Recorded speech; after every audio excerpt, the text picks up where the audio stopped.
நம்ம கர்த்தர் இன்றைக்கு நமக்கு கொடுக்கிற வாக்குத்தத்த வசனத்தை நம்ம சேர்ந்து நம்ம வாசிக்க போகிறோம். எல்லாரும் எடுத்துக்கொள்ளலாம். 121வது சங்கீதத்தினுடைய 2வது வசனத்தை நம்ம வாசிக்க போகிறோம். அந்த சங்கீதம் முழுமையாய் வாசித்தா கூட ரொம்ப நல்லா இருக்கும் அப்படின்னு நினைக்கிறேன். 121வது சங்கீதத்தை நாம் எல்லாரும் எடுத்துக்கொள்ளலாமா? 121வது சங்கீதத்தை 8 வசனங்கள் இருக்கிறது. 8 வசனத்தையும் சேர்ந்து ஒரே போல சத்தமாய் வாசிக்கலாம். எனக்கு ஒத்தாசை வரும், பர்வதங்களுக்கு நேராக என் கண்களை ஏறெடுக்கிறேன், வானத்தையும் பூமியையும் உண்டாக்கின கர்த்தரிடத்திலிருந்து எனக்கு ஒத்தாசை வரும். உன் காலை தள்ளாட ஒட்டார், உன்னை காக்கிறவர் உறங்கார். இதோ இஸ்ரவேலை காக்கிறவர் உறங்குவதும் இல்லை தூங்குவதும் இல்லை. கர்த்தர் உன்னை காக்கிறவர், கர்த்தர் உன் வலது பக்கத்தில் உனக்கு நிழலா இருக்கிறவர். பகலிலே வெயிலாகிலும் இரவிலே நிலவாகிலும் உன்னை சேதப்படுத்துவதில்லை. கர்த்தர் உன்னை எல்லா தீங்குக்கும் விலக்கி காப்பார். அவர் உன் ஆத்துமாவை காப்பார். கர்த்தர் உன் போக்கையும் உன் வரத்தையும் இது முதற்கொண்டு என்றென்றைக்கும் காப்பார். ஆமென். இந்த சங்கீதம் முழுவதுமே ஆசீர்வாதம் நிறைந்த சங்கீதம். இந்த சங்கீதத்தினுடைய ஒவ்வொரு வசனங்களும் வாக்குத்தத்த வசனங்கள் தான். ஆண்டவர் நமக்கு செய்ய போகிறது, கர்த்தர் ஒரு பிள்ளைக்கு கொடுக்கிற பாதுகாப்பு, தேவன் ஒரு பிள்ளைக்கு கொடுக்கிற உயர்வு எல்லாமே இந்த சங்கீதத்திலே அடங்கி இருக்கிறது. ஆனால் கடந்த நாட்களில் நான் ஜெபித்த போது ஆண்டவர் இந்த 2வது வசனத்தை எனக்கு கர்த்தர் ஞாபகப்படுத்தினார். வானத்தையும் பூமியையும் உண்டாக்கின கர்த்தரிடத்திலிருந்து உனக்கு ஒத்தாசை வரும். ஆமென். ஆண்டவர் இந்த 20வது நாள் நமக்கு கொடுக்கிற ஒரு நல்ல வாக்கு தத்துவம் என்னவென்றால், வானத்தையும் பூமியையும் உண்டாக்கின கர்த்தரிடத்திலிருந்து ஒரு ஒத்தாசை உங்களுக்கு வரும் என்று கர்த்தர் வாக்கு கொடுக்கிறார். உங்களுக்கு ஒரு உதவியை கர்த்தர் அனுப்புவேன் என்று கர்த்தர் வாக்கு கொடுக்கிறார். அந்த உதவி ஒருவேளை நீங்கள் எதிர்பார்த்திருந்த இடத்திலிருந்து வராமல் இருக்கலாம். நீங்கள் நம்பின இடத்திலிருந்து அந்த உதவி ஒருவேளை வராமல் இருக்கலாம். நீங்கள் பல ஆண்டுகளாக அந்த உதவியை எதிர்பார்த்து நீங்கள் இன்று ஏமாற்றத்தோடு வந்திருக்கலாம். இந்த 21 நாட்களிலே அந்த உதவி கிடைக்குமா, அந்த உதவி கிடைக்காதா, பல சந்தேகங்கள் உங்களுக்குள்ளே இருக்கலாம். ஆனா ஆண்டவர் இன்னைக்கு உங்களுக்கு வாக்கு கொடுக்கிறாரு. உனக்கு ஒத்தாசை எங்க இருந்தும் வரலனாலும் பரலோகத்திலிருந்து நான் ஒரு உதவியை நான் அனுப்புவேன். கர்த்தர் உங்கள் பிள்ளைக்காக ஒரு உதவியை கர்த்தர் அனுப்புவார். அந்த காரியத்தை முடிப்பதற்கு, நீங்கள் துவங்கின காரியத்தை முடிப்பதற்கு ஆண்டவர் சொல்லுகிறார், நான் உனக்கு ஒரு உதவியை நான் அனுப்புவேன். என்னிடத்திலிருந்து உன் ஒத்தாசையை அனுப்பி அந்த காரியம் நேர்த்தியாய் முடிய போகிறது. அந்த காரியத்தை கர்த்தர் முன்னின்று செய்ய போகிறார். உங்களை சுற்றி இருக்கிற அத்தனை பேரும் ஆச்சரியப்படுற அளவிற்கு அந்த காரியம் பிரம்மாண்டமாய் செய்து முடிக்கப்படுகிறது. ஹல்லேலூயா. அநேகர் உங்களை பார்த்து ஆச்சரியப்பட போகிறார்கள். இவனுக்கு இந்த காரியம் எப்படி நடந்தது, இவர்களுக்கு இந்த காரியம் எப்படி நடந்தது. ஒருவேளை நீங்கள் ஜெபிக்கிற, நீங்கள் முயற்சி எடுத்த, நீங்கள் ஆரம்பித்த காரியம் நடக்காது என்கிற முடிவுக்கு நிறைய பேர் வந்திருக்கலாம். உங்கள் சொந்தங்கள் நிறைய பேர் வந்திருக்கலாம். அவனால அந்த காரியத்தை பண்ண முடியாது. பாரு, அந்த காரியத்தை அவன் முடிக்கும் போது கடன்காரனா தான் மாறுவான். அந்த காரியத்தை முடிக்கிறதுக்கு முன்னாடி அவன் வாழ்க்கையில பாதியை இழந்துருவான். அப்படியெல்லாம் உங்களை பார்த்து சொல்லிட்டே இருக்கலாம். இல்ல, அவன் நினைக்கிற அளவுக்கு அதை பர்ஃபெக்டா பண்ண முடியாது. அவனுக்கு யார் கொடுப்பா, அவனுக்கு யார் செய்வா? ஆனா ஆண்டவர் இன்று உங்களுக்கு வாக்கு கொடுக்கிறார். மகனே, எல்லா வாசல்களும் உனக்கு அடைக்கப்பட்டாலும், எல்லா கதவுகளும் உனக்கு அடைக்கப்பட்டாலும், இதோ திறந்த வாசலை உனக்கு முன்பாக வைத்திருக்கிறேன். அதை ஒருவனாலும் பூட்ட முடியாது. நானே அந்த ஒத்தாசை உதவியை நான் உனக்கு அனுப்பி நீ தொடங்கின காரியத்தை உன் கரம் தொடங்கினதை உன் கரமே செய்து முடிக்கும். கர்த்தர் அந்த உதவியை நீங்கள் போகிற இடத்திலிருந்து தேவனே அனுப்ப வல்லவராய் இருக்கிறார். கைகளை உயர்த்தி ஒரு ஹல்லேலூயா சொல்லலாம். கடந்த சில மாதங்களுக்கு முன்பாக ஒரு பிரதர் ரொம்ப அழகாய் ஒரு சாட்சி சொன்னார். கிட்டத்தட்ட ஒரு கம்பெனியினுடைய அந்த பில்டிங்காக, அவர் அப்ரூவலுக்காக ரொம்ப நாள் வெயிட் பண்ணிட்டு இருந்தார். பல நாட்கள் மாற்றி இது சரியில்லைன்னு சொல்லி கிட்டத்தட்ட 3 ஆண்டுகள் அந்த வேலை தடைப்பட்டது. 3 வருஷமா அந்த அப்ரூவல் அவருக்கு கிடைக்கவே இல்லை. அப்போ ஒரு 6 மாசம் ஒரு சின்ன மாறுதலுக்காக ஒரு ஆபீசர் வந்திருக்காரு. அவரை போய் பார்த்துருக்கிறாரு. பார்த்த உடனே சரி அடுத்த மாசம் வாங்க அப்படின்னு சொல்லியிருக்கிறாரு. சொன்ன உடனே இவர் ஜெபம் பண்ணிட்டு போனாராம், ஆண்டவரே, யாராவது ஒருத்தர் கூட எனக்கு உதவி செய்ய மாட்டாங்களா? எல்லாரும் 3 வருஷமா என்ன அலைய வச்சுட்டே இருக்காங்களே, இன்னைக்கு உங்களை பார்த்து கேட்கிறேன், இன்னைக்கு யாராவது ஒருத்தருடைய கண்களை எனக்கு தயவு கிடைக்கட்டும் அப்படின்னு உள்ள போகும்போது அந்த ஆபீசர் சொன்னாராமா, சார், நான் இங்க இருந்து 6 மாசம் இருக்கலான்னு வந்தேன். இப்போ எனக்கு உடனே திரும்ப டிரான்ஸ்ஃபர். ஆனா நான் போறதுக்கு முன்னாடி யாரோ ஒருத்தருக்கு நன்மை செய்யணும்னு நினைச்சேன். 3 வருஷமா உங்களுக்கு பெண்டிங்கா இருக்கிற இதை நான் கிளியர் பண்ணி கொடுக்குறேன்னு அழகா சைன் போட்டு அந்த 3 வருஷத்தினுடைய போராட்டத்தை கர்த்தர் அன்றைக்கே முடித்தாராம். நான் நம்புறேன், அவர்கள் ஆராதிக்கிற தேவனைத்தான் நாமும் ஆராதிக்கிறோம். இன்று இந்த பலிபீடத்தில் இந்த கர்த்தருடைய வார்த்தையை நான் தீர்க்க தரிசனமாய் சொல்லுகிறேன். கர்த்தருடைய பிள்ளையை நீ எதிர்பார்த்து சோர்ந்து போய் இந்த ஜெபத்துல உட்கார்ந்து இருக்கலாம். ஆனா ஆண்டவர் சொல்றாரு, காற்று இல்லை, மழை இல்லை, ஆனா உங்களுக்காக பரலோகமே திறந்து கர்த்தர் சொல்லுகிறார், கர்த்தர் தமது நல்ல பொக்கிஷ சாலையாகிய வானத்தை உங்களுக்காக திறப்பார். வானத்தை திறப்பார். நீங்கள் கர்த்தர் உங்களுக்கு செய்த அந்த உதவியை யாரிடத்திலையும் விவரிக்கவே முடியாது. உங்கள்கிட்ட கேட்பாங்க எப்படி நடந்துச்சு அப்படின்னு கேட்கும்போது நீங்க ஒன்றை மட்டும்தான் கை காமிப்பீங்க, மேல மட்டும்தான் கை காமிப்பீங்க. ஏன் அப்படின்னா அது உங்களுடைய கண்களுக்கு ஆச்சரியமானதை கர்த்தர் செய்ய போறார். ஸோ இந்த வசனத்தை வாசிக்கும் போது எனக்கு ரொம்ப ஆச்சரியமா இருந்துச்சு. தேவ மனுஷன் என்ன சொல்றேன் அப்படின்னா, எனக்கு எத்தனையோ பேர் உதவி செய்வதற்கு ஆயத்தமா இருக்காங்க. நான் போய் உதவியை கேட்டா கூட எத்தனையோ பேர் சொல்லலாம். ஆனா என்னுடைய உதவி ரொம்ப பெருசு, இதை யாராலும் செய்ய முடியாது. அதனால நான் ஒன்று நினைக்கிறேன், எனக்கு ஒத்தாசை வரும். பர்வதங்களுக்கு நேராக என் கண்களை ஏறெடுக்கிறேன். வானத்தையும் பூமியை படைத்த கர்த்தரிடத்திலிருந்து எனக்கு ஒத்தாசை. உங்களுக்கு யார் உதவி செய்வார் என்று உங்களை பார்த்து கேட்கிறாங்களா? உங்களுக்கு யார் ஹெல்ப் பண்ணுவாங்கன்னு கேட்கிறாங்களா? நீங்க சொல்லுங்க, எனக்கு உதவி செய்ய போகிறவர் இந்த வானத்தையும் பூமியையும் படைத்த கர்த்தர். இந்த வானம் அவருடையதான், இந்த பூமி அவருடையதான். நான் நம்புகிறேன் உங்கள் தேவை உங்களுடைய தகுதிக்கு மிஞ்சி, உங்களுடைய கண்ணுக்கு மிஞ்சி, உங்களுடைய ஞானத்துக்கு மிஞ்சி ஒரு தேவையோட இந்த ஜெபத்திலே யாரோ ஒரு தேவனுடைய பிள்ளை இருக்கலாம். ஆனா ஆண்டவர் சொல்றாரு, உங்க தேவை உங்களுக்கு தான் பெருசு. ஆனா வானத்தையும் பூமியையும் படைத்த கர்த்தருக்கு அது பெரிதே இல்லை. கர்த்தர் சொல்லுகிறார், நான் வானத்தையும் பூமியையும் படைத்த தெய்வம், என்னிடத்திலிருந்து ஒரு ஒத்தாசை உனக்கு வந்து அந்த காரியத்தை முழுமையா தான் முடிக்குமே தவிர அறகுறையாய் அதை விடவே விடாது. கையை உயர்த்தி சொல்லுங்க, இந்த வார்த்தையை நான் நம்புறேன். இந்த 21 நாள் இரக்கம் செய்யும் வரை முடியும் போது ஒரு உதவி உங்களுக்கு வந்திருக்கும். ஒரு அற்புதம் உங்களுக்கு நடந்திருக்கும். நீங்கள் நெடுநாள் காத்திருக்கிறது உங்களுடைய கைகளிலே வந்து சேரும். நீங்கள் அநேக மாதங்களாய் வருடங்களாய் ஜெபிக்கிறது உங்களுக்கு நடக்கும். ஓ ஹalleluya. நீங்கள் போகிற வாசல்கள் எல்லாம் அடைக்கப்பட்ட வாசல்கள் திறக்கப்பட்டிருக்கும். ஏனென்றால் உங்களுக்கு ஒரு உதவியை கர்த்தர் இந்த 21 நாள் முடியும் போது கைகளை தட்டி நான் நம்புகிறேன். ஹalleluya. வானத்தையும் பூமியையும் படைத்த கர்த்தரிடத்திலிருந்து எனக்கு ஒத்தாசை வரும். ஆமென். வசனத்தை நான் தியானித்துக் கொண்டிருக்கும் போது ஆண்டவர் ஒரு 2 ஆண்டவர் வேதத்திலே செய்த 2 உதவிகளை பற்றி என்னோடு கர்த்தர் பேசினார். அந்த 2 விஷயத்தை மட்டும் நான் வேகமாக உங்களுக்கு சொல்லி நான் ஜெபிக்க போகிறேன். வாசிக்கலாம். முதலாவதாக ஆண்டவருடைய உதவி எப்படிப்பட்டதா இருக்கும். நீங்கள் 1 ராஜாக்கள் 17ஆம் அதிகாரத்தை எடுத்துக்கொள்ளுங்கள். 1 ராஜாக்கள் 17ஆம் அதிகாரத்திலே 4வது வசனத்தை நம்ம வாசிக்க போகிறோம். 1 ராஜாக்களின் புஸ்தகம் 17ஆம் அதிகாரத்திலே 17ஆம் அதிகாரம் 4வது வசனத்தை வாசிக்கலாம். அந்த ஆற்றின் தண்ணீரை நீ குடிப்பாய், அங்கே உன்னை போஷிக்க காகங்களுக்கு கட்டளையிடுவேன் என்றார். இன்னொரு விஷயம் கூட வாசிக்கலாம். அந்த ஆற்றின் தண்ணீரை குடிப்பாய், அங்கே உன்னை போஷிக்க காகங்களுக்கு கட்டளையிடுவேன். சோ ஆண்டவருடைய உதவி எப்படிப்பட்டதா இருக்கும், அதைத்தான் 2 காரியத்தை தியானிக்க போறோம். இந்த இடத்துல இந்த தீர்க்கதரிசியை குறித்து உங்களுக்கு தெரியும். அவன் ஒரு பெரிய தீர்க்க தரிசனம் சொல்லுகிறான். அதனாலே அது ராஜாவுக்கு விரோதமான தீர்க்க தரிசனமா இருக்கிறதுனால அந்த இடத்துல அவனால கண்டினியூ பண்ண முடியாது. அந்த இடத்துல இருந்தால் அவன் மரித்து போவான். அவனை கொல்லுவதற்காக அந்த ராஜா அந்த ஆட்களும் எதிர்பார்த்துட்டு இருக்கிறாங்க. அது ஒரு மனுஷனுடைய பிரச்சனை அல்ல, இவனுடைய ஒரு தீர்க்க தரிசனம் மூலமாய் அந்த ஊருக்கே, அந்த நாட்டிற்கே ஒரு பெரிய பிரச்சனை கடந்து வருது. அதனால இவன் கொஞ்ச நாள் ஒளிந்து வாழணும். அப்போ எப்படி வாழுவான்? இவர் ஒரு தனி மனுஷன், அவனுக்கு ஃபேமிலி இல்லை, எப்படி சாப்பிட போறான், எங்க இருந்து வரப்போறது, தேசமெல்லாம் பஞ்சமா இருக்கிறது. அப்போ அநேக கேள்விக்குறியோட இருக்கும்போது இப்போ ஆண்டவர் என்ன வாக்கு கொடுக்கிறாருன்னா, நான் உனக்கு ஒரு உதவியை அனுப்புவேன். அந்த உதவி எங்க இருந்து அனுப்புவேன்னா, நீ அந்த ஆற்றினுடைய தண்ணீரை குடிப்பாய், உனக்கு ஆகாரத்தை கொடுக்கிறதுக்கு நான் காகங்களுக்கு கட்டளை இடுவேன். காகங்களுக்கு கட்டளை. நம்ம எப்படி இதை நம்ப முடியும்? நம்ம எப்படி இதை விசுவாசிப்போம்? ஒரு காகம் கொண்டு அவனுக்கு எப்படி அப்பத்தை கொடுக்கும், எப்படி தண்ணீரை கொடுக்கும், இப்படி ஆயிரக்கணக்கான கேள்விகள் அவனுக்குள்ள இருக்கலாம். ஆனா ஆண்டவர் சொல்றாரு, நீ அதை பார்ப்பாய்.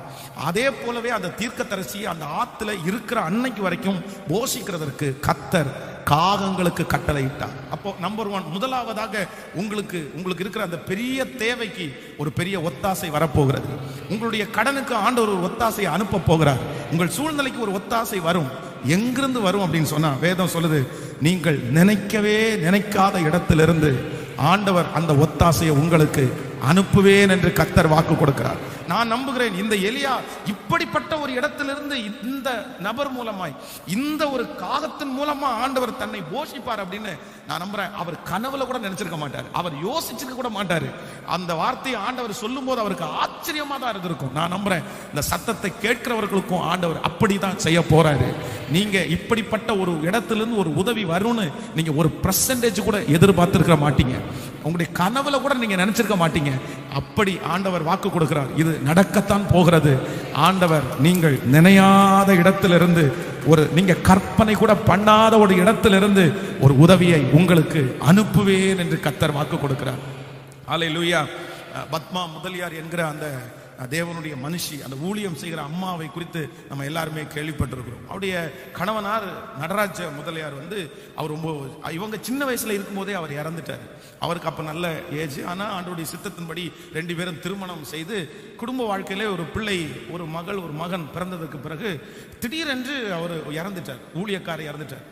அதுக்கப்புறம் அந்த பிள்ளைக்கு அந்த பிள்ளைகளை வளர்த்துறதுக்கு இவங்க பெரிய பாடுபட்டாங்க.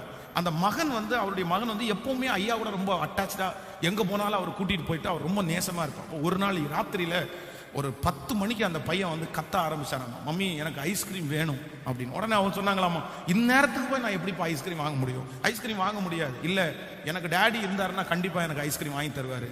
ஆனா டேடி இன்னைக்கு இல்ல, எனக்கு ஒண்ணு டேடியை கொடுங்க, இல்லைன்னா ஐஸ்கிரீம் கொடுங்க. 10 மணிக்கு இது ரெண்டுமே நடக்காத காரியம். டேடியையும் கொடுக்க முடியாது.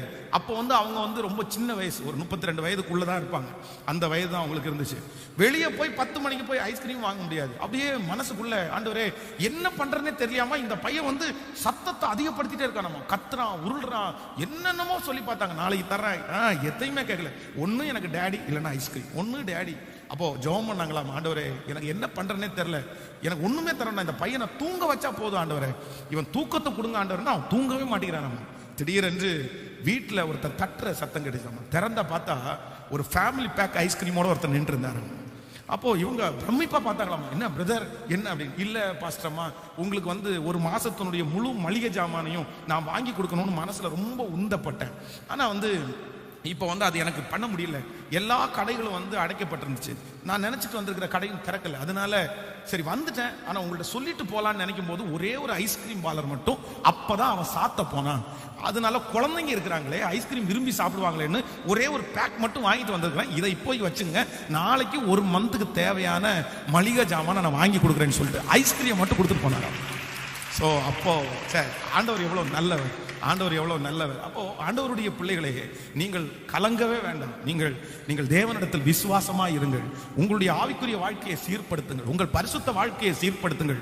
உங்களுக்கு முன்பாக இருக்கிற பெரிய தேவைக்காக நீங்கள் என்ன செய்ய போகிறீர்கள் என்கிற கேள்விக்குறி உங்களுக்கு மனிதர்கள் போடும்போது, உங்க சொந்தக்காரங்க போடும்போது, விசுவாசத்தோட மனசுல நினைங்க, வானத்தையும் பூமியையும் உண்டாக்கின கர்த்தரிடத்திலிருந்து எனக்கு ஒத்தாசை. கண்டிப்பா நீங்க சாட்சி சொல்லுவீங்க. இந்த சத்தத்தை கேட்கிற எல்லாருமே சாட்சி சொல்லுவீங்க. நீங்கள் நினைக்காத ஒரு இடத்திலிருந்து உங்களுக்கு ஒரு உதவியை நீங்க ஆச்சரியப்படுற அளவிற்கு கர்த்தர் செய்வேன் என்று கர்த்தர் வாக்கு கொடுக்கிறார். ஆமேன் சொல்லுவோம். கானா ஒரு கல்யாண வீட்டுக்கு இயேசு அழைக்கப்பட்டிருந்தார். அங்கே ஒரு பெரிய குறைவு வருகிறது. இப்போ அந்த தேவை சந்திக்கப்படணும். அவங்களுக்கு ஒரு ஒத்தாசை தேவைப்படுகிறது. அப்போ அவங்க என்ன பண்றதுன்னே தெரியல. ஏன் அப்படின்னா யாராலுமே அதை பண்ண முடியாது. எந்த மனுஷன் நினைச்சாலும், எந்த சமையல்காரன் நினைச்சாலும், எவ்வளவு வசதி உள்ளவனா இருந்தாலும், கோடிக்கணக்கான பணம் இருந்தாலும் திராட்சரசத்தை அவனால பர்ச்சேஸ் பண்ண முடியாது. ஏன்னா அதுக்குன்னு ஒரு ப்ராசஸ் இருக்குது. அவன் நினைச்சு கூட பார்க்கல. வீட்டில் இருக்கிற கழுகுறதற்காக, கிளீன் பண்றதுக்காக வைத்திருந்த அந்த தண்ணீர் திராட்சரசமா மாறும் அப்படின்னு அவன் எங்க நினைச்சு பார்த்தானா?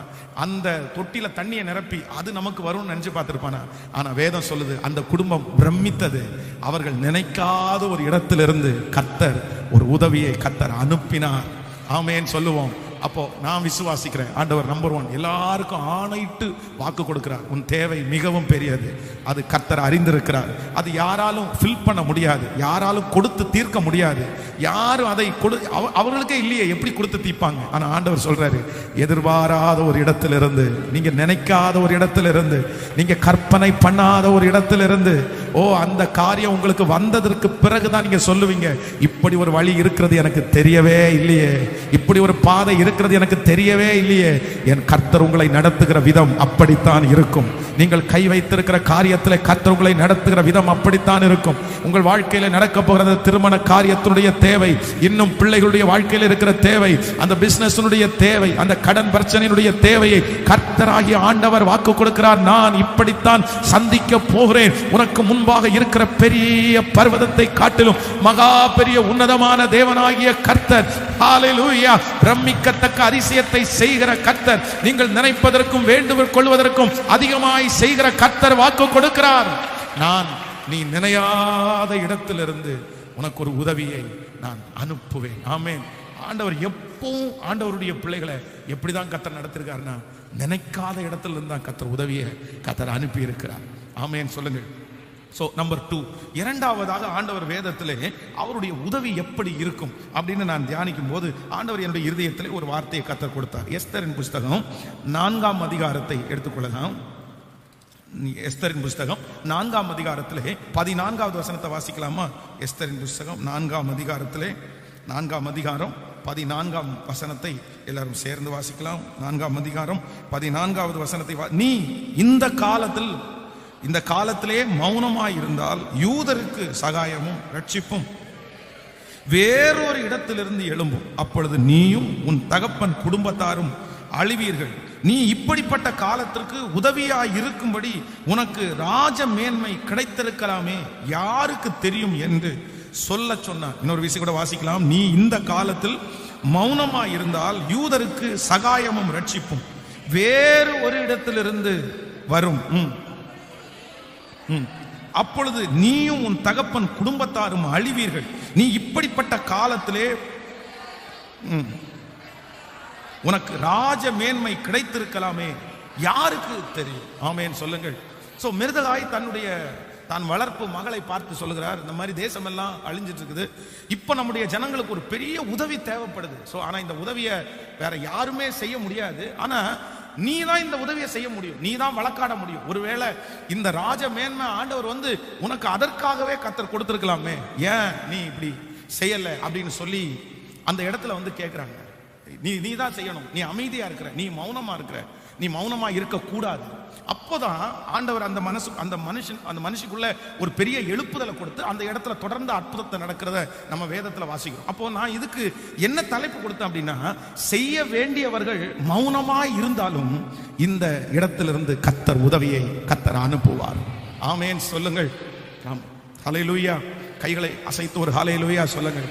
அப்போ ஆண்டவருடைய பிள்ளைகளே, சில நேரத்திலே நமக்கு செய்ய வேண்டிய இடத்துல இருக்கிறவங்க ரொம்ப அமைதியா இருப்பாங்க.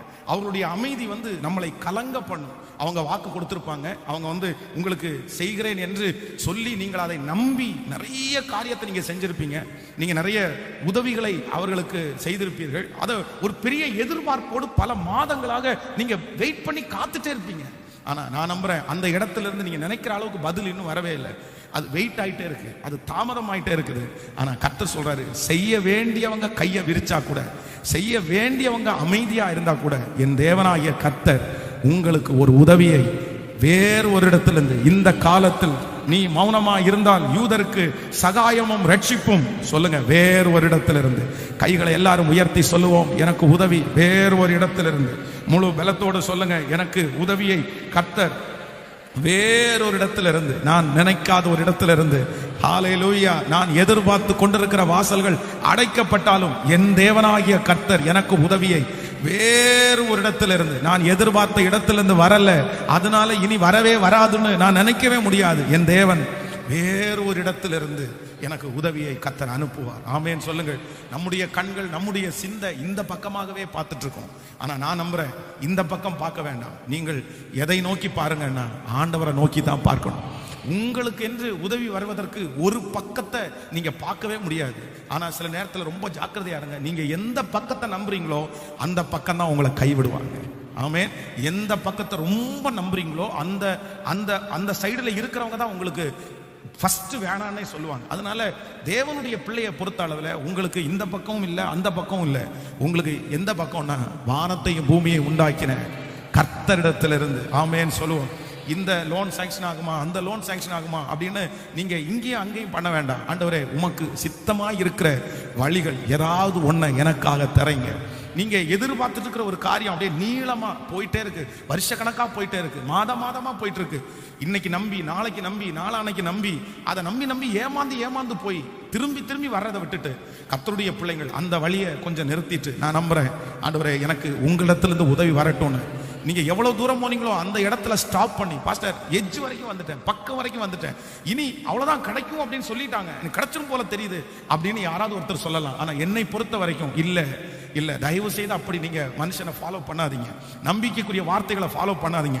அதற்கு மாறாக கர்த்தரிடத்துல சொல்லுங்க, ஆண்டவரே நான் எதிர்பார்க்கிற எனக்கு வேண்டிய, எனக்கு வர வேண்டிய, நான் வரும்னு நினைச்ச இடத்துல நான் வரல, ஆனா இன்றைக்கு இந்த ஜெபத்துல உங்க சமூகத்தை நோக்கி பார்க்கிறேன், கண்டிப்பாக உம்மிடத்திலிருந்து ஒத்தாசை வரும் என்று நான் நம்புகிறேன். ஹல்லேலூயா. எத்தனையோ பேர் கலங்கி போய் இந்த இடத்துல இருக்கிறதை நான் உணர்கிறேன். இந்த வசனத்தை தியானிக்கும் போது அப்படிதான் நினைச்சேன். உங்களுக்கு நிறைய வாசல் அடைக்கப்பட்டிருக்கிறது. நீங்க சொன்ன இடத்துல இருந்தெல்லாம் நிறைய பேர் நோ சொல்லிட்டாங்க. எஸ், நிறைய பேர் அதை ஏமாந்து ரொம்ப ஏமாந்து இனி இப்போ ரொம்ப கலக்கத்தோட அந்த ஜெபத்துல 21 நாளும் அட்டன் பண்ணி நான் ரொம்ப எதிர்பார்த்திருந்த வாசல் எனக்கு அடைக்கப்பட்டிருக்கேன் பாஸ்டர், நான் என்ன பண்ணுவேன்? நான் இத்தனை வருடமா இந்த இடத்தை எதிர்பார்த்தனே, ஃபர்ஸ்டே தெரிஞ்சிருந்தா நான் வேற ஏதாவது ஒரு முடிவு எடுத்திருப்பேன், இல்லை இன்னொருத்தரை நான் தேடி போயிருப்பேன். ஆனா இப்போ எனக்கு வழியே இல்லையே, நான் இத்தனை காலங்களும் இதுல செலவு பண்ணேன், இத்தனை மாதங்களும் இதுல செலவு பண்ணிட்டேனே. ஆனா ஆண்டவர் உங்களோட தான் பேசுறாரு, உங்க கரத்தை பிடித்து தான் பேசுறாரு, மகனே உன் இருதயம் கலங்கவே வேண்டாம், உனக்கு ஒரு வேதனையும் வேண்டாம். இல்லை, நீ எதிர்பார்த்திருக்கிற இடம் உனக்கு அடைக்கப்பட்டாலும் இயேசு உனக்காக ஒரு வழியை கர்த்தர் திறப்பார், ஒரு புது வழியை கர்த்தர் திறப்பார், ஒரு மகிமையான வழியை உங்களுக்காய் கர்த்தர் திறப்பார். ஓ ஹல்லேலூயா. இல்லை, கர்த்தரே அதை திறப்பேன். உன் நம்பிக்கை எல்லாம் வீணாய் போயிருக்கலாம், கர்த்தர் சொல்கிறார் நிச்சயமாகவே முடிவு உண்டு, உன் நம்பிக்கை வீண் போகாது. ஓ ஹல்லேலூயா. நம்ம வேண்டினவர்கள் எல்லாம் நம்மை செய்ய வேண்டியவங்களே உதவி செய்யாம இருந்தாலும் இயேசு நமக்கு உதவி செய்வார். நீங்க எஸ்தரின் புஸ்தகம் 6ஆம் அதிகாரத்தில் வாசிப்பீர்களானால் அங்க ரொம்ப அழகா அந்த சம்பவம் சொல்லப்பட்டிருக்கும் பாருங்க. 6ஆம் அதிகாரம் 1வது வசனத்தை வாசிக்கலாம். அன்று ராத்திரியிலே ராஜாவுக்கு நித்திரை வராதபடினால் காலவர்த்தமானங்கள் எழுதி இருக்கிற நடபடி புஸ்தகத்தை கொண்டு வர சொன்னார். அது ராஜ சமூகத்தில் வாசிக்கப்பட்டது. அப்பொழுது வாசற் காவல்களில் ராஜாவின் 2 பிரதானிகளாகிய பிக்னாவும் தேரேசும் ராஜாவாகிய அகாஸ்வேரின் மேல் கை போட பார்த்த செய்தியை மொர்தெகாய் அறிவித்தான் என்று எழுதி இருக்கிறது வாசிக்கப்பட்டது. அப்பொழுது ராஜா இதற்கான மொர்தெகாய்க்கு கனமும் மேன்மையும் செய்யப்பட்டதா என்று கேட்டார். அதற்கு ராஜாவை சேவிக்கிற ஊழியர்கள் அவனுக்கு ஒன்றும் செய்யப்படவில்லை என்று சொன்னார்கள். ஆமான் தன் செய்த தூக்கு மரத்திலே மொர்தெகாயை தூக்கி போட வேண்டும் என்று ராஜாவினிடத்திற்கு பேசும்படி ராஜா அரண்மனையின் வெளி முற்றத்திலே வந்திருந்தான். அப்பொழுது ராஜா முற்றத்தில் இருந்து யார் என்று கேட்டான். ராஜாவின் ஊழியக்காரன் அவனை நோக்கி இதோ ஆமான் முற்றத்திலே நிற்கிறான் என்றார். ராஜா அவன் உள்ளே வரட்டும் என்றார். ஆமான் உள்ளே வந்தபோது ராஜா அவனை நோக்கி ராஜா கனம் பண்ண விரும்புகிற மனுஷனுக்கு என்ன செய்ய வேண்டும் என்று கேட்டான். அதற்கு ஆமான் என்னை அன்றி யாரை ராஜா கனம் பண்ண விரும்புகிறார் என்று சொல்லி தன் மனதிலே நினைத்து. நீங்க ரொம்ப ஆச்சரியமா இருக்குல்ல, நம்முடைய ஆண்டவர் ஒரு உதவியை அனுப்புவார் அப்படின்னா நம்ம வேண்டி இந்த இடத்துல கண்டிப்பா உதவி வரும் அப்படின்னு நினைக்கும் போது அவங்க மௌனமா இருப்பாங்க. ஆனா கர்த்தர் வேற இடத்துல இருந்து உதவியை அனுப்புவார். இங்க இந்த சிச்சுவேஷன் ரொம்ப அழகா இருக்கு பாருங்களேன். ஆமானுக்கு யார் மேல ரொம்ப தாக்கம் அப்படின்னா மொர்தெகாயை எப்படியாவது அழிக்கணும். அதுக்கு 50 முழ உயரமான தூக்கு மரத்தை நட்டுறாங்க. 50 feet 50 அடி உயரம் அப்படின்னு சொன்னா பொதுவாகவே தூக்கு மரம் அன்னைக்கு நட்டுறவங்க பாறைக்கு மேல, அந்த பாறை இருக்கிற இடத்துல தான் யாருமே இருக்காத மேல உயரமான இடங்கள்ல தான் தூக்கு போடுவாங்க. அப்போ ஏற்கனவே அது உயரமான இடம், அதுக்கு மேல 50 அடி உயரம்னா ஆமானுடைய மனசுல என்ன நினைக்கிறான்னா, நான் இவனுக்கு கொடுக்கிற பனிஷ்மெண்ட்டை நான் ஒருத்தன் இல்ல உலகமே பார்க்கணும்னு நினைக்கிறான். இவன் இந்த உலகத்துல இருக்கிற எல்லாரும் பார்க்கிற அளவுக்கு இவனுக்கு நான் ஒரு கட்டப்பேரை வாங்கி கொடுக்கணும், இவனை அழிக்கணும், இவனை அப்படின்னு அழகா கற்பனை பண்ணி தூக்கு மரத்தை செய்ய வச்சாச்சு. பணம் கொடுத்தா 50 அடி தூக்கு மரம் ரெடியா இருக்குது. இப்போ வராரு. எதுக்கு வராரு அப்படின்னா ராஜாட்ட ஒரு பெர்மிஷன் மட்டும் கேட்கணும். இந்த மாதிரி ஒருத்தன் இருக்கான், அவனை தூக்கில மாட்டுறது, தூக்கு மரத்தை ரெடி பண்ற போறான் அப்படின்னு வாசப்படி முற்றத்துல வந்திருக்கிறான். அதுக்கு ஒரு நாளைக்கு அவன் அங்க தூக்கு மரத்தை ரெடி பண்ணிட்டே இருக்கும்போது இங்க கர்த்தர் ராஜாவுடைய தூக்கத்தை எடுத்துட்டாரு பாருங்க. ஒரு பரிசுத்தவானுக்கு, ஒரு தேவனுடைய பிள்ளைக்கு விரோதமாய் அப்படிப்பட்ட காரியத்தை செய்யும் போது நான் நம்புறேன் உங்களுக்கு விரோதமா தூக்கு மரத்தை செய்வாங்க. ஆனா கர்த்தர் ராஜாவுக்கு தூக்கத்தை தடுக்கிறார். எவ்வளோ பெரிய ஆண்டவர் நம்முடைய ஆண்டவர், எவ்வளோ நல்ல ஆண்டவர். அதுவும் தூக்கம் வராத ராஜா பொதுவாக தூக்கம் வராத ராஜா என்ன பண்ணுவாங்கன்னா, கொஞ்சம் தண்ணி அப்படின்னா ஏதோ ஒயின் கொண்டு வாங்கப்பா, இந்த ஒயின் குடிச்சா ரொம்ப தூக்கம் வரும், கொஞ்சம் கொடுங்க, எனக்கு தூக்கமே வர மாட்டேங்குது அப்படின்னு சொல்லி தூக்கத்துக்காக அவங்க அதெல்லாம் யூஸ் பண்ணுவாங்க. ஆனா இந்த ராஜா ரொம்ப வித்தியாசமா பண்றாரு. எனக்கு தூக்கம் வரல, நடவடிக்கைகள் புஸ்தகத்தை எடுத்துட்டு வாங்கப்பா அப்படின்னா அந்த மினிட்ஸ் புக்னு சொல்லுவாங்க, நடக்கிறதெல்லாம் டெய்லி நடக்கிறத டைரி போட்டு எழுதுவாங்க, டைரி அதை எடுத்துட்டு வாங்கன்ற, எடுத்துட்டு வந்து வாசிக்க சொல்றாரு. கவனிங்க, ஒரு டைரி வந்து ஜனவரி மாசம் ஆரம்பிச்சோம் அப்படின்னா டிசம்பர் மாசம் வரைக்கும் வாசிப்போம் இருக்கும். அந்த டைரியை படிக்க ஆரம்பிக்கிறவங்க ஒன்னு ஜனவரி மாசத்துல தான் படிப்பாங்க, இல்லைன்னா அந்த மாசத்துல நடந்துதான் படிப்பாங்க. இப்போ முருதகாயினுடைய மேட்டர் எதுல இருக்குது? சென்டர்ல இருக்குது, முன்னாடியும் இல்லை பின்னாடியும் இல்லை. ஆனா அங்க வாசிக்கிறவன் கரெக்டா புத்தகத்தை திறக்கிறான், எதுதான் வந்து முன்னாடி நிக்குது? நம்ம நிறைய நேரம் பைபிள் வாசிக்கும் போது திறந்து வச்சா டக்குன்னு நமக்கு தெரிஞ்ச மாதிரி, நமக்கு பிடிச்ச மாதிரி ஒரு வசனம் வரும் பாருங்களேன். அந்த மாதிரி வசனம் வருது, ஆச்சரியமா இருக்கும் இல்ல பாருங்க. உடனே சரி இதான்டா சூப்பர் ஸ்டோரி அப்படின்னு சொல்லி அவனுக்கு 2 பேர் ரொம்ப நெருக்கமா இருந்தவங்க இப்படி உங்களை கொல்ல வந்தாங்க, ஆனா முருதகாய் என்கிற ஒரு மனுஷன் வந்து உங்க உயிரை காப்பாத்திட்டான். உடனே அந்த ராஜா சொல்றாரு, நிறுத்து, இவன் செஞ்ச நன்மைக்கு நம்ம ஏதாவது அவனுக்கு கைமாறு ஏதாவது செஞ்சோமா, ஏதாவது பண்ணோமான்னு கேட்டா உடனே அவன் சொல்றான், அவனுக்கு ஒண்ணுமே செய்யல ராஜாவே. உடனே அவர் மனசுல பிக்ஸ் பண்றாரு, நாளைக்கு காலையில அவனுக்கு இதுக்கு வேண்டிய கனத்தை, நம்ம இன்னைக்கு உயிரோடு இருக்கிறதுக்கு காரணமே யார் தான்? அந்த முருதகாய் தான். அவனுக்கு அந்த கனம் கொடுக்கணும்னு மனசுல நினைக்கிறாரு பாருங்க. கரெக்டா முற்றத்துல யார் வந்து நிக்கா காலையில? அவன் தூக்கு மரத்தை நாட்டி அவன் நைட்டு தூங்கல அப்படின்னா, இவனை தூக்குல போடாம நான் என்ன பண்ண மாட்டேன் அப்படின்னு மனசுல தூங்காம காலில் விடிகாலமே வந்துட்டாரு. வந்த உடனே ராஜா கேட்கிறாரு, யாரோ முற்றத்துல உலாவிட்டு இருக்காங்களே யாருப்பா அப்படின்னு கேட்ட உடனே சுத்தி இருக்கவங்க சொல்றாங்க, ஆமான்னு வந்திருக்கான் அப்படின்னு. உள்ள வர சொல்லு. அப்போ ராஜா வந்து சரியாம சொல்ற, ராஜா கனம் பண்ணுகிற விரும்புகிற மனுஷனுக்கு அவனுக்கு ஒரு புத்திய பாருங்க, என்னை அல்லாமல் ராஜா யாரை? நான் தானே பெரிய ஆளு அப்படின்றான். உடனே ராஜா உடனே தனக்குன்னு சொல்லும் போது எப்பவுமே கத்து எல்லாருமே ரொம்ப பெருசா தானே யோசிப்பாங்க. ராஜா ஏற குதிரை, ராஜ வஸ்திரம், ராஜ மோதிரம். உடனே அடுத்த வருஷம் நீ என்னென்ன செய்யணும் சொன்னியோ அத்தனைக்கும் யாருக்கு பண்ணுனா, நீ 50 முழம் தூக்கு மரத்தை நட்டிருக்கல அவனுக்காக போய் பண்ண அப்படின்றாரு. ஆண்டவர் எவ்வளவு நல்லவர். அப்போ நான் நம்புறேன், இன்றைக்கு உங்களுக்கு விரோதமாய் எத்தனை கூட்டம் கூடினாலும், எத்தனை ஆயிரங்கள் எழும்பினாலும் உங்கள் இருதயம் கலங்கவே வேண்டாம். குழியை வெட்டினவன் தானே அந்த குழியில விழுவான். உங்களுக்கு விரோதமாய் வெட்டப்பட்ட குழிகள், ஹல்லேலூயா, அது நீங்கள் விழுவதற்காக அல்ல. உங்களுக்கு விரோதமாய் வெட்டப்பட்ட குழிகள் உங்கள் சத்துருக்கள் விழும்படியாகவே தவிர, கர்த்தர் உங்களை அந்த குழிகளிலிருந்து கர்த்தர் காப்பாற்றுகிறவர். ஆமென் சொல்லுங்கள். நான் நம்புறேன், எல்லாரும் மௌனமா இருந்தாலும், உங்களுக்கு உதவி செய்வேன் என்று சொன்னவர்கள் எல்லாம் மௌனமா இருந்தாலும், கர்த்தருடைய பலிபீடத்திலிருந்து சொல்றேன், கர்த்தர் மட்டும் மௌனமா இருக்கவே மாட்டார். கர்த்தர் அமைதியா இருக்காருன்னு நீங்க நினைக்கிறீங்க, கர்த்தர் மௌனமா இருக்கிறாருன்னு நீங்க நினைக்கிறீங்க. ஆனா சிஸ்டர், பிரதர், என் அன்பு தகப்பனே, தாயே, ஏற்ற காலம் வரைக்கும் கர்த்தர் வெயிட் பண்றாரு. அந்த ஏற்ற காலம் வரும்போது, இதோ இதற்கு மேல் உன்னால போக முடியாது என்று சொல்லும் போது, என் தேவனாகிய கர்த்தர் மௌனமா இருக்க மாட்டார். என் தேவன் மௌனமா இருக்கவே மாட்டார். ஹல்லேலூயா. இன்னைக்கு 2 காரியத்தையும் ஆண்டவர் நம்மோடு பேசினார். வேதம் சொல்லுது, உனக்கு ஒத்தாசை வரும், வானத்தையும் பூமியையும் உண்டாக்கின கர்த்தரிடத்திலிருந்து உனக்கு ஒத்தாசை. நம்பர் 1, முதலாவதாக நீங்கள் நினையாத இடத்திலிருந்து ஒரு ஒத்தாசை அனுப்பி. நம்பர் 2, இரண்டாவது, உங்களுக்கு செய்ய வேண்டியவர்கள் மௌனமா இருந்தாலும் கர்த்தர் தமது நல்ல பொக்கிஷ சாலையை கர்த்தர் திறப்பார். செய்ய வேண்டிய அம்மா, செய்ய வேண்டிய அப்பா, செய்ய வேண்டிய சொந்தம் எல்லாரும் மௌனமா இருந்தாலும் என் இயேசு மௌனமா இருக்கவே மாட்டார். இப்ப இன்னைக்கு முழுக்க நம்ம அறிக்கை செய்யணும், எனக்கு ஒத்தாசை வானமும் பூமியை உண்டாக்கின கர்த்தரிடத்திலிருந்து வரும். எனக்கு ஒத்தாசை கர்த்தரிடத்திலிருந்து வரும். என் தேவன் மௌனமா இருக்க மாட்டார். என் தேவன் மௌனமா இருக்க மாட்டார். எல்லாரும் கர்த்தர் சமூகத்தில் அப்படியே எழும்பி நின்று முழு பலத்தோடு இந்த வார்த்தையை நான் விசுவாசிக்கிறேன். ஆண்டவரே, ஹல்லேலூயா. வானத்தையும் பூமியையும் உண்டாக்கின கர்த்தரிடத்திலிருந்து எனக்கு ஒத்தாசை வரும். இந்த வசனத்தை ஒரு 10 விசை கையை உயர்த்தி அறிக்கை செய்யுங்க பார்க்கலாம். உங்களுக்கு தேவையான அந்த உதவி கடந்து வரும். ஹல்லேலூயா. உங்களுடைய தேவைகள் சந்திக்கப்படும். உங்கள் பாத்திரம் நிரம்பி வழியும். ஆமென். எதிரிகள் பிரமிப்பார்கள், உங்கள் சொந்தங்கள் பிரமிப்பார்கள், உங்களை சுற்றி இருக்கிறவர்கள் பிரமிப்பார்கள். நீங்கள் என்ன செய்ய போகிறீர்கள் என்று எதிர்பார்த்துட்டு இருக்கிறவர்கள் பிரமிப்பார்கள். ஏனென்றால் உங்களுக்கு உதவி எங்கிருந்து வரும் என்று உங்களுக்கு மட்டுமல்ல, உங்களை சுற்றி இருக்கிற பலருடைய கேள்விகள் இருக்கலாம்.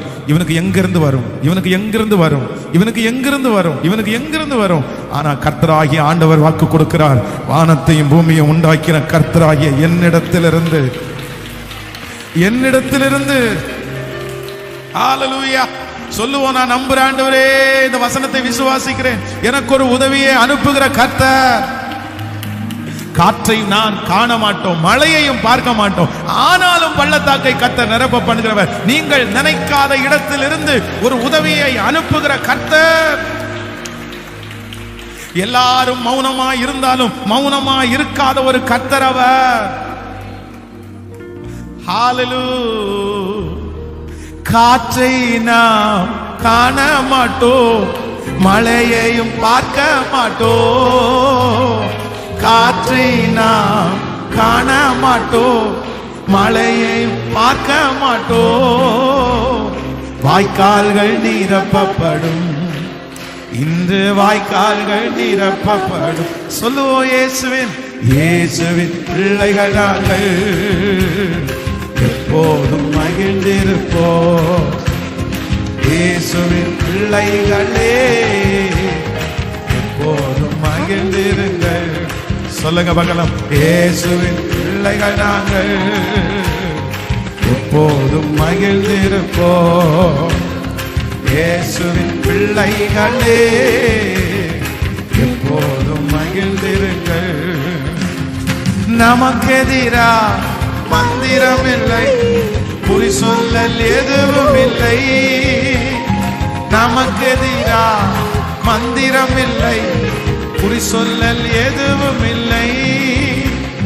சாத்தானம் காலின் கீழே, இன்று சாத்தானம் காலின் கீழே. இயேசுவின் பிள்ளைகள், இயேசுவின் பிள்ளைகள் நாங்கள். தேவ அபிஷேகம், தேவ மகிமை இப்பொழுது ஒத்தாசை அனுப்புங்கள். பரலோகம் திறக்கட்டும். கர்த்தருடைய பொக்கிஷ சாலை இப்பொழுது உடைய பிள்ளைகளுக்கு திறப்பதாக. ஓ மகிழ்ந்திருப்போ இயேசுவின் பிள்ளைகளே எப்போதும் மகிழ்ந்திருங்கள். ஹalleluya. Thank you Jesus. Thank you Jesus. இந்த 20வது நாளில் எங்க பிள்ளைகளுக்கு வானம் திறக்கணும், வானம் திறக்கணும். கர்த்தர் அவர்களுக்கு அனுப்புற உதவிய அவங்கள சுற்றி இருக்கிற நிறைய பேர் பார்த்து ஒரே ஒரு கேள்வி மட்டும்தான் அவங்க சொல்லணும், இவனுக்கு எப்படி நடக்கும்னு நினைச்சோம், அவனுக்கு எப்படி வந்துச்சுன்னே தெரியல.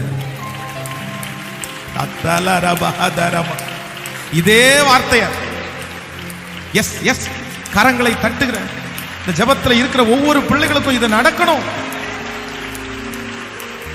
அந்த அந்த வீடு கட்டுமான பணி முடியணும் ஆண்டவரே. அந்த திருமணம் ராஜா வீட்டு கல்யாணம் மாதிரி நடக்கணும் ஆண்டவரே. ஹalleluya. அந்த கடன் ஆண்டவர் ஒரு மெழுகு போல அப்படியே உருகி போகணும் ஆண்டவரே. அந்த லோன் ரொம்ப சிம்பிளா கட்டப்படணும் ஆண்டவரே. என் பிள்ளைங்க என்ன தேவைகளோடு இருந்தாலும் இப்பொழுது அவருடைய பாத்திரம் நிரம்பி வழியட்டும். கர்த்தர் தமது நல்ல பொக்கிஷ சாலையாய வானத்தை இப்பொழுது திறப்பீராக. நீயோ அநேகம் ஜாதிகளுக்கு கடன் கொடுப்பாய், நீ கடன் வாங்காதிருப்பாய். இப்பொழுது அந்த பாத்திரம் நிரம்பி வழியட்டும். ஹalleluya, ஹalleluya, ஹalleluya. அவங்க தொடங்கி இருக்கிற காரியத்துல உங்க கரம் இருக்கட்டும் ஆண்டவரே. அவங்க ஆரம்பிச்சிருக்கிற காரியத்துல உங்க கரம் இருக்கட்டும் ஆண்டவரே. இருக்கட்டும் ஆண்டவரே. நீர் எத்தனை நல்லவர், எத்தனை நல்லவர். ஆமென். ஹalleluya. ஒரு நிமிடம் கண்களை திறந்து பாருங்கள். ஒரு சாட்சியை கண்டிப்பாக நான் சொல்லி ஆகணும். வேதாம கல்லூரியிலே வார்டனாக நான் இருக்கும்போது அந்த காலேஜில் அந்த பாத்ரூம் எல்லாம் ரொம்ப மோசமாக இருந்துச்சு. இந்த ஸ்டூடெண்ட்ஸ் யூஸ் பண்ணுற பாத்ரூம் ரொம்ப மோசமாக இருந்துச்சு. அப்படின்னா அவ்வளோ நல்லா குளிக்க முடியாது. பாத்ரூமுக்கு தண்ணி வந்து பார்த்தீங்க அப்படின்னா வெளியே இருந்து நம்ம பக்கெட்டில் எடுத்துகிட்டு போய் அந்த இது பண்ணணும். அது ரொம்ப டிஸ்டர்பன்ஸாக இருந்துச்சு. அதுவும் வந்து ஒரு 4 பாத்ரூம் மட்டும்தான் இருந்துச்சு. ஸ்டூடெண்ட் 35 பேர் இருந்தாங்க. அப்போ வந்து பாஸ்டர் ஏசுபால் அவங்க ஐயா தான் வந்து அசோசியேட் டைரக்டராக இருந்தாங்க.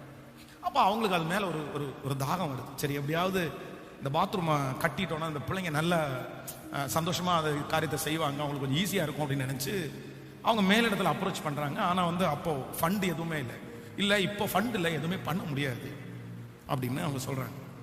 அப்போ அடுத்த ஒரு 1 மந்த்துக்குள்ளே ஒரு ஃபாரின் ஒருத்தர் வந்து வெளிநாட்டிலேருந்து ஒருத்தர் ஊழியம் செய்கிறதுக்காக வர்றார். அவர் எதேர்ச்சியா வராரு. வரும்போது வந்து பாஸ்டர் வந்து அந்த பைபிள் காலேஜ் எல்லாம் சுத்தி காமிக்கிறாரு.